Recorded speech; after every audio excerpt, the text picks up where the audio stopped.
Mẹ ơi. Ui, tiền lì xì của con đấy hả mẹ? Ở đâu ra đấy? Cho con xin lại mấy cái đấy. Đây. Ê, con xin.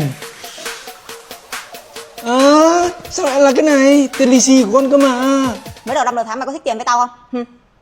Quần áo mày ở đâu ra mà có? Mày ăn bằng gì? Tiền học ở đâu ra? Tao không mừng tuổi thì tiền đâu mà có. Thế cái xe của mày ai mua đấy? Mày có thích tiền không? Thế mà mẹ bảo đưa đến mẹ giữ hộ cho. Mất. Vẫn mất đi rồi. Đây, tiền đây. Mày lấy tiền mua cái gì? Con mua cái ấy chỉ còn có 6 cái nữa thôi. Cái gì? Cái ấy là cái gì? 6 cái gì cơ? Thì 6 cái thứ hai là Tết.